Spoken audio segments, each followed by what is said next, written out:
Hope was critically ill, desperate for a mountain of medical bills. My husband simply gave up, spinning on his heel to chase his childhood instead. In my despair, my first love Quinn wired $5 million to my account and stayed by my side to nurse Hope. But in the end, Hope still slipped from the Reaper's loosened grip. 6 years later, Quinn and I have a child of our own. While I'm at Riverdale for a solo prenatal checkup, I accidentally overhear Quinn talking with the doctor.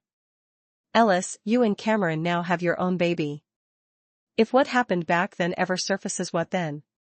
Lily was dying. I had no choice but to maneuver a heart transplant from the child.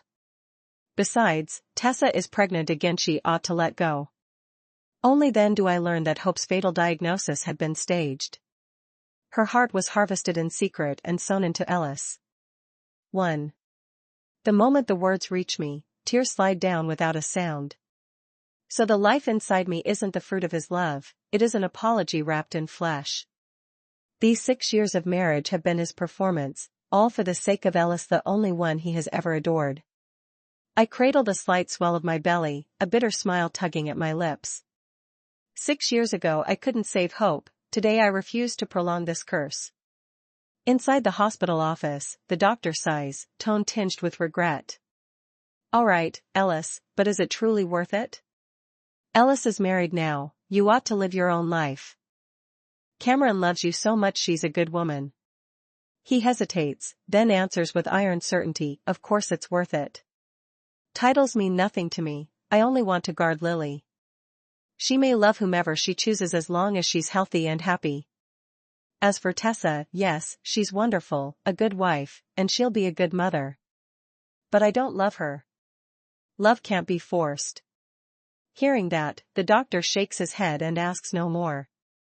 Cameron's pregnancy is fragile, the woman has already lost one child. This time, please treat her and the baby kindly. A long silence follows before Quinn softly murmurs his assent. I bite my lip until it bleeds, stubbornly swallowing every sob. Only when Quinn and the doctor leave do I dare to cry out loud. My newborn Hope hadn't died of disease, she'd been deliberately misdiagnosed, condemned so he could purchase a fresh heart for Ellis. Back then, Hope's critical diagnosis landed her in the ICU. Husband Caleb refused the burden, abandoning the hospital to Nestle with his childhood. He had appeared like the single shaft of light in our darkness. Looking back, his rescue had merely been vigilant custody of the heart destined for Ellis. After my divorce from Caleb, Quinn married me probably out of guilt alone. Outside, rain is pouring. I don't call a car, I stumble home like a drenched ghost. Rain and tears mingle, I've lost count of how many times I've wept. At the door, housekeeper catches my wrecked appearance and rushes over. "Mrs. Sterling, why didn't you ring for the driver? You're pregnant, getting soaked isn't good for you or the baby." He steps out of the study at the commotion. Seeing my bloodshot eyes and tangled hair, he flinches, sets down his coffee, and sweeps me into his arms. His tone carries a scolding note, almost a mother yourself, still acting like a reckless kid. "Catch a cold, endanger the baby, what am I supposed to do with you?" I glance at him and mutter, "Quinn, I've been a mother before, I don't need your lessons. A child dies, and that's that, I've already buried one." His stride falters, his brows knit, but he says nothing. The bathtub steams, water ready. He tries to undress me, I push his hands away. He studies me with suspicion, bewildered by my refusal. After a frozen moment he retreats. I scrub my skin with soap again and again, desperate to erase every imprint he has left on me these years. 2. When I return to the bedroom, he is fast asleep. Staring at the profile of the man who shares my bed, I feel only estrangement. In his dream he catches my hand. "Don't ever leave, stay with me forever. Lily." Infinity of fondness and dependence colors his face, an expression he never wears for me. The next second, his phone lights up. A message arrives from the contact saved as Little Princess Lily. I try his passcode several times and fail. My birthday, his birthday, even Ellis's birthday unlock nothing. On the final attempt, I enter the day Hope died. Success. As if I could forget on that day Ellis was reborn with Hope's heart. So he has loved Ellis in this silent, meticulous way all along. Inside the chat, Ellis has sent several photos. Her smile outshines March sunlight. She curls against his side while he stiffly forms a heart with his fingers. Big brother Julian, going to Riverside with you is so much fun. Caleb is way duller. Pick up for our photo shoot tomorrow, don't stand me up. Love you. They look every bit the couple in honeymoon bloom, and I am the clown peeping through the curtain. Yet tomorrow is the day Quinn promised to accompany me to my prenatal checkup. So whose claim is stronger, the unborn child or the beloved woman? That night I never close my eyes. I am gambling. If Quinn chooses the appointment with me, I will grant him one last chance for the baby's sake.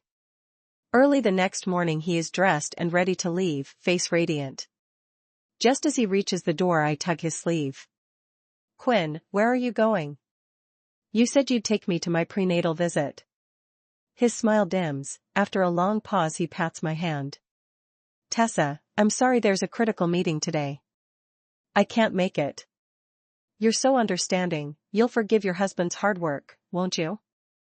Besides, you said yourself childbirth is old news to you, you can handle it without me.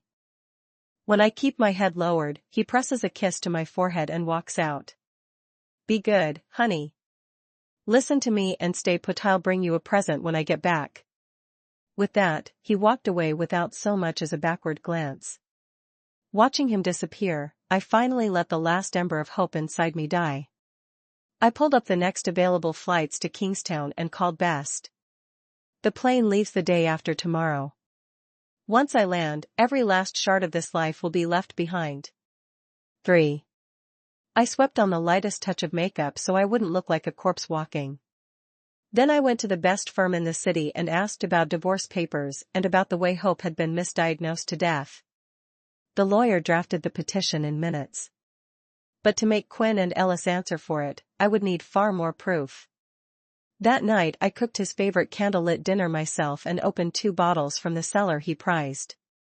When Quinn stepped through the door and saw me sitting silent at the table, he froze for a heartbeat, then smiled like a man who'd won. Tessa, leave this stuff for housekeeper. You're Mrs. Sterling, your only job is to be pampered. He laughed and folded me into his arms. We were that close enough for me to smell the lush, womanly rose perfume clinging to his shirt. I asked when he'd traded his usual cologne for something that reeked of cheap seduction. Guilt flickered across his face, he ducked his head, sniffed his collar, and rushed to explain. Oh, the CEO of Huawei Group sat in on the meeting today. Must have rubbed off innocent as that. Come on, Tessa, you can't seriously doubt me? You're still angry I missed the prenatal checkup? I said I was sorry. I thought you of all people would understand. The guilty always confess before they're accused. I'd asked one mild question, he hit me with a hurricane of reproach. When I said nothing, he changed the subject, pulling a velvet box from his pocket. An emerald pendant spilled into his palm, and he fastened it around my throat. Don't be mad, sweetheart. I hunted this down for you, only one on earth, as unique as you are. Do you love it?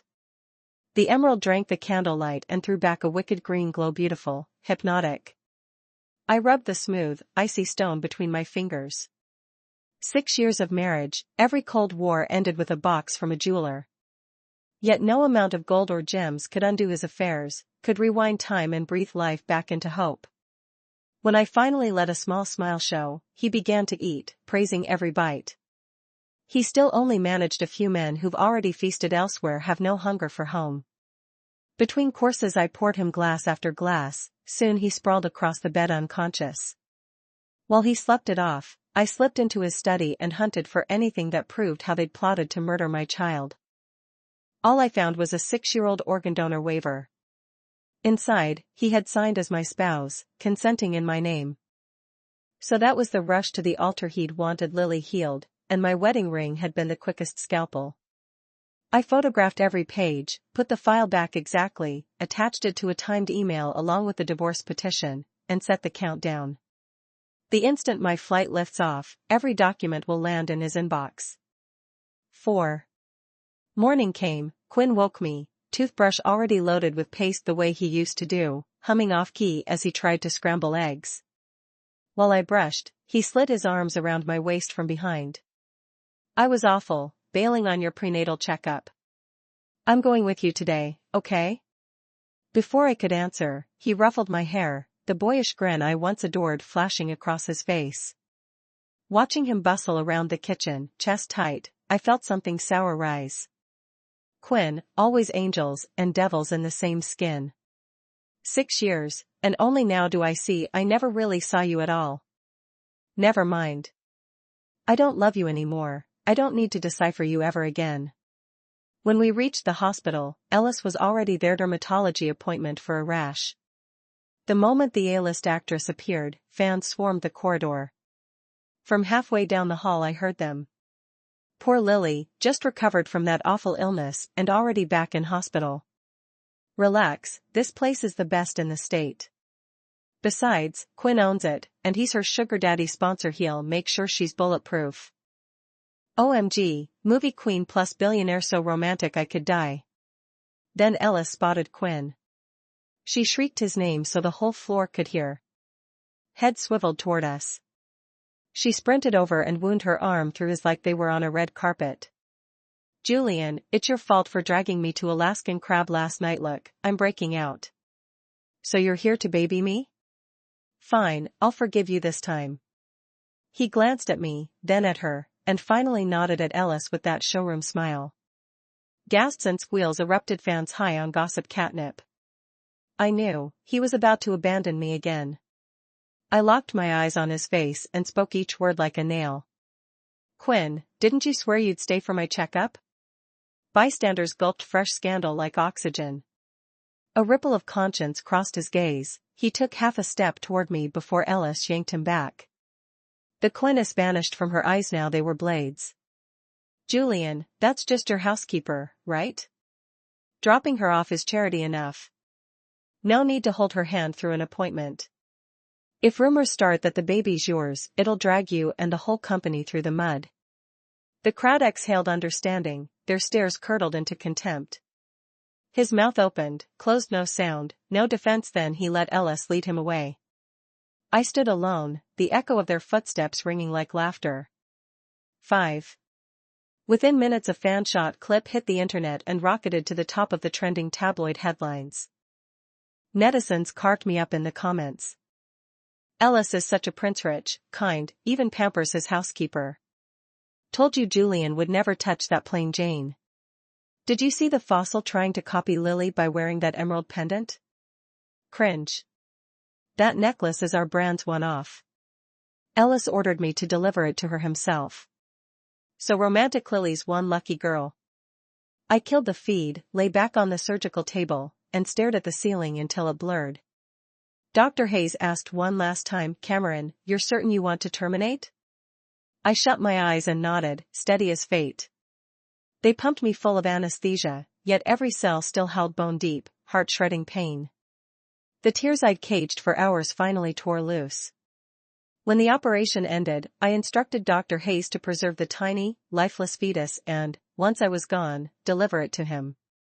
I stepped out of Riverdale's sliding doors, climbed into a yellow cab, and told the driver, airport, please. I powered on my phone. Best had forwarded a live broadcast, Quinn escorting Ellis down the red carpet at the Silver Awards. Ellis stood at the podium in a strapless silk gown, Quinn matched her in a midnight blue tux. While she spoke, the director kept the camera glued to his face, and he gazed up at her with naked pride, a heat in his eyes that looked a lot like worship. The host goaded Ellis into picking 2 words for her and Quinn. Ellis blushed, tilted her profile toward him. Through every storm, until our last breath.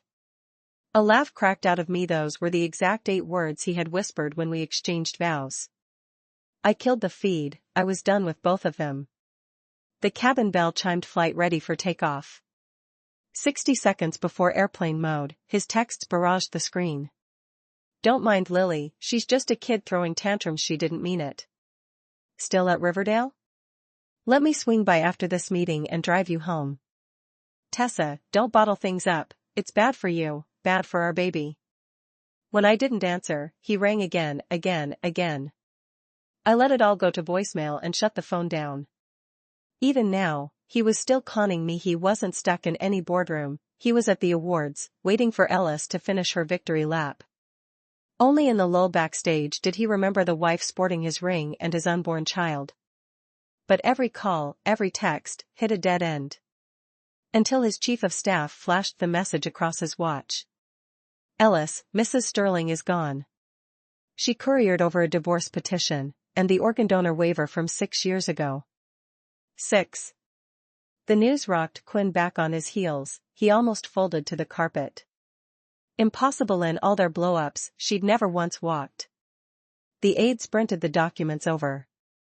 He read the petition line by line. When he reached the signature Tessa in jagged ink, he knew this wasn't a bluff. He sat frozen, hollow-eyed.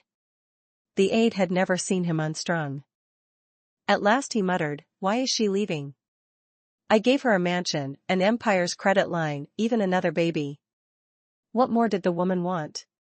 The aide couldn't hold the truth in.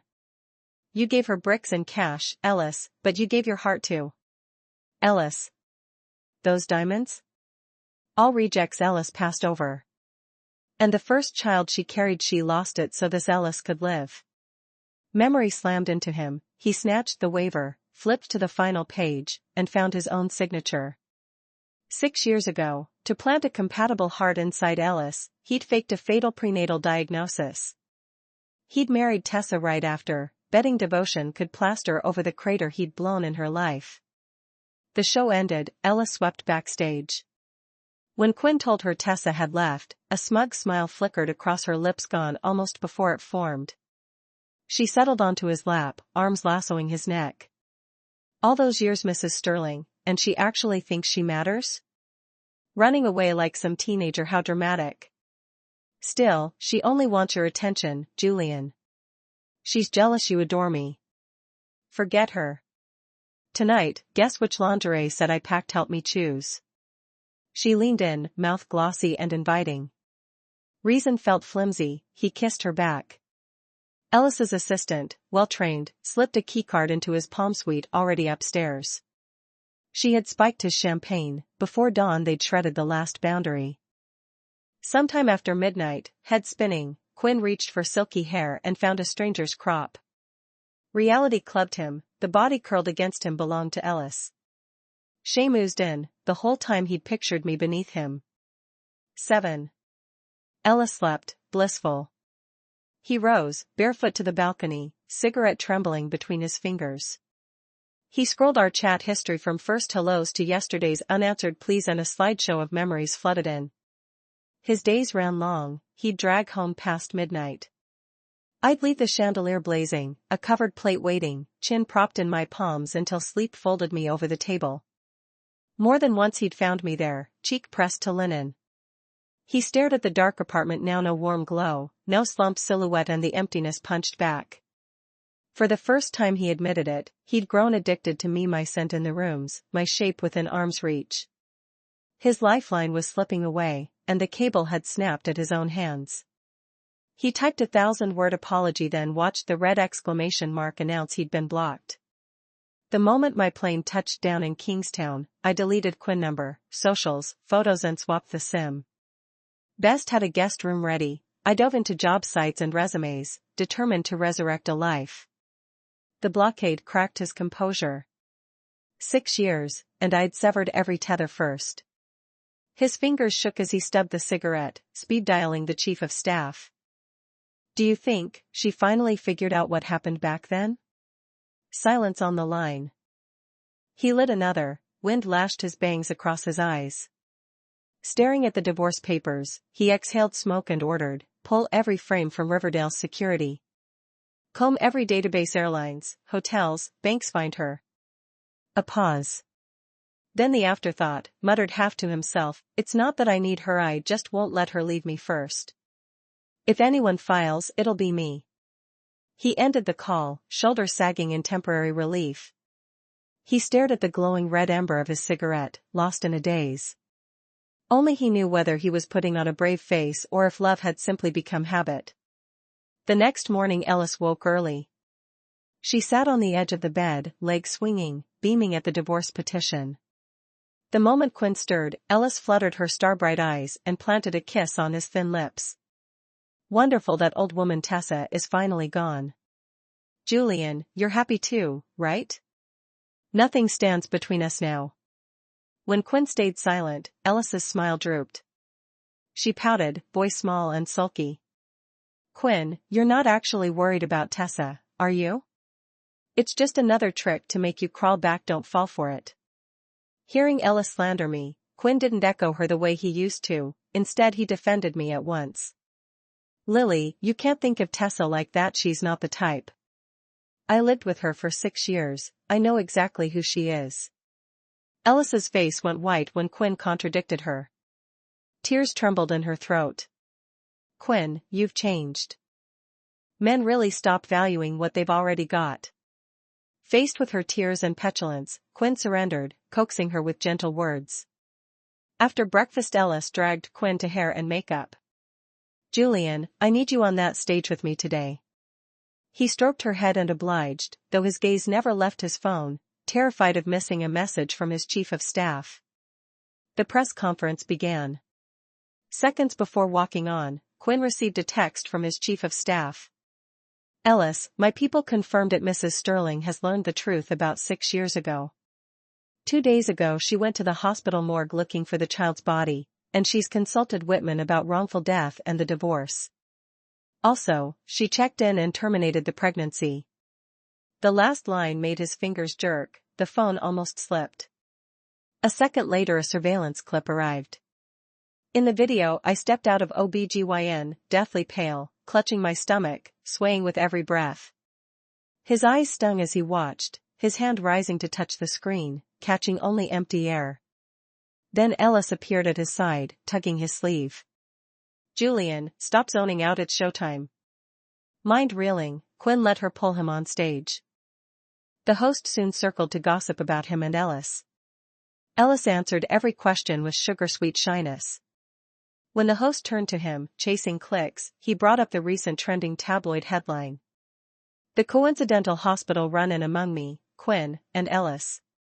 Only when the host called me housekeeper did his composure crack. His handsome brows drew together as he stared into the lens. She isn't housekeeper, she's my wife.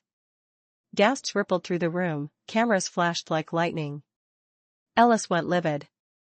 Transmission cut, but the live broadcast had already leaked. Within minutes netizens pieced together our messy quartet from scattered clues. Public opinion flipped overnight, pity flooded toward me. Told you Cameron and Ellis looked way too cozy. Ellis plays innocent, but she's textbook green tea manipulator. I'm crying for Tessa, imagine her pain, yet she's still standing. Life in Kingstown had been hectic yet strangely fulfilling. In this sprawling city I didn't have to be anyone's missus or anyone's clinging vine, I managed just fine on my own. Only sometimes, in the hush before dawn, my former life felt like a story that had happened to someone else. Today the sun was brilliant, Best and I strolled beneath the majestic ramparts. Best waved her phone, dancing with excitement. Tessa, you've been vindicated. The whole internet's rooting for you, calling you the resilient white rose. Quinn seems different now, do you think he's finally in love with you? Oh, and he WhatsApped me asking how you are, should I tell him the truth? The question jolted me, a ripple crossed my heart, then settled. I simply shook my head. What difference did love make now? I had walked away from the Sterling estate, the past could stay buried. The scenery of Kingstown was endless, and in it I'd found a quiet I never knew existed. Back when we first married, I'd begged Quinn to honeymoon here. He always claimed he hated crowds, despised tourist spots. Until I saw Ellis's social post, a selfie of the two of them in exactly these streets, captioned, "Thank you for holding my hand through every view." I lifted my gaze toward the distant wall. If I could walk the length of these battlements, I could walk away from every dark day he'd lied. 9. Outside the studio, Quinn realized rain was pouring. Watching the torrent, he remembered the day I'd trudged alone through a storm after a prenatal checkup. This time he stepped straight into the downpour without hesitation. His chief of staff hurried over with an umbrella. Quinn shoved it away, letting icy water slap his face. Perhaps the rain was too cold. His voice cracked, barely audible. So this is how bitter, how painful a cold rain feels. Tessa, I'm sorry I ignored what you were going through. Sorry I never felt it with you. He stumbled on for 10 straight miles. Night had fallen by the time he reached the mansion. The chill had seeped into his bones. He sneezed violently. Housekeeper rushed to brew hot ginger broth. One sip and Quinn frowned. It burned, and the taste was nothing like before. He was about to snap when housekeeper hastily explained. Young master, the ginger and sober-up soups used to be simmered by Mrs. Sterling herself. She's gone now, so please bear with mine. Maybe the ginger burned too hard. His eyes reddened and he slammed the bowl to the floor. Gone? She'll be back. She wouldn't dare leave me. Your brew is undrinkable. Only Tessa's ever suited me. At that instant the doorbell rang. He thought I'd come home, unable to survive outside. He smoothed his hair in the mirror, strode to the door in 3 quick steps. But the person who stood there was merely a same-day courier. The sender was Tessa, the recipient, Quinn. He was in buoyant spirits. He signed for the courier with a grin and slid the delivery guy an extra $500 tip. Color surged back into his face. Tessa, you still can't let me go, he murmured, delighted. Sending me something. This is your way of throwing me a lifeline, right? Talking to himself, he tore the box open viciously. The instant the flaps came apart, he froze. It was an infant urn. Inside lay a tiny, crimson fetus. The little body was already formed, but every sign of life was gone. Blood and mucus had congealed around it, giving off a sour, sickly stench. He understood at once. This was the child I had aborted, the fruit of his love and mine, now nothing but a mass of rotting tissue. The day the pregnancy test turned positive, he had beamed like a general fresh from victory. His big hands had circled my belly again and again. He had pressed his ear to it, half thrilled, half curious about the life inside.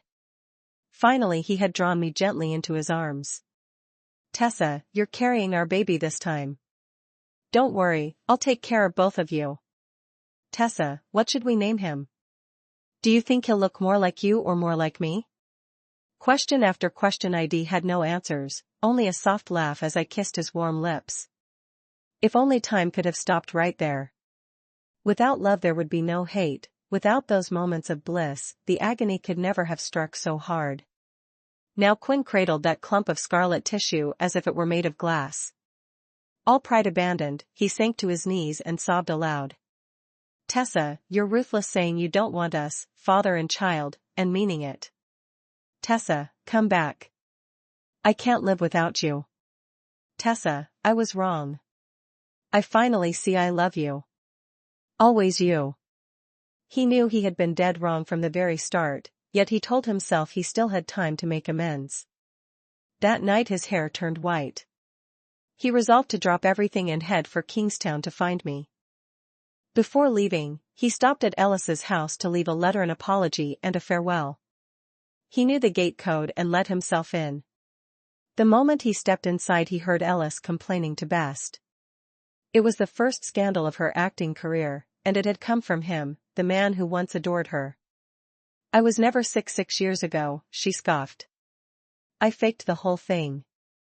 I was crazy about Caleb then. Only if that child disappeared could Caleb and Tessa divorce. I never expected Quinn to be so gullible. Whatever I said, he swallowed. Serves him right that he's lost his wife and child. And after he humiliated me in public, I'll make him fall for me again, then kick him to the curb. The words hit Quinn like a thunderbolt. The letter in his fist crumpled into a ball. So it had all been Ellis's stage play. Only then did he realize he had spent years as her clown, hurting the woman who truly loved him again and again. He staggered out. By coincidence his chief of staff had tracked down my whereabouts. The next day Quinn appeared in front of me. He had shaved the beard he'd let grow, and instead of his usual suit he wore the gray casual blazer from the day we met. It was rush hour, the sidewalk swarmed with people. He stood straight, a bouquet of pale pink roses in his hands. Once, curled up in bed watching TV, we had seen a scene just like this. The hero kneels in a crowd, roses raised, professing his love in full view of the world. I had watched, envious, he had sneered. Now, catching sight of me, he copied the hero and dropped to one knee. I froze, tears nearly flooding out. Why had he come to disturb the life I was almost able to forget? I had thought the story was closed, yet seeing him again made my heart twist. When I spun to leave, he caught up, seized my wrist, and pulled me into an unyielding embrace. His strength left me no room, I could only let him hold me. He was crying, I felt the hot tears soak my shoulder. At last he spoke, voice shaking. Tessa, I was a fool. Only now do I see I love you, but it's too late. I know we can't go back. Tessa, believe me. You are my only wife in this life. Then he left, giving me nothing but a resolute silhouette. His arrival had been a gust of wind, sudden, fierce, gone. For reasons I couldn't name, I carried the roses home. The man was guilty, but the blossoms themselves were innocent. Next day was the weekend. Best and I were busy cooking when a live broadcast flashed across the TV. A brutal murder the night before. Popular actress found dead at home, heart removed. The killer her former lover, corporate titan. The familiar yet alien face that filled the screen was his. He had killed Alice and cut out her heart. I clapped a hand over my mouth, stumbled backward, and knocked the rose vase to the floor. Petals scattered everywhere. Among them a letter drifted out. I picked it up, unfolded page after page in his handwriting. It told everything: his stupidity, his remorse, and the length and breadth of his love.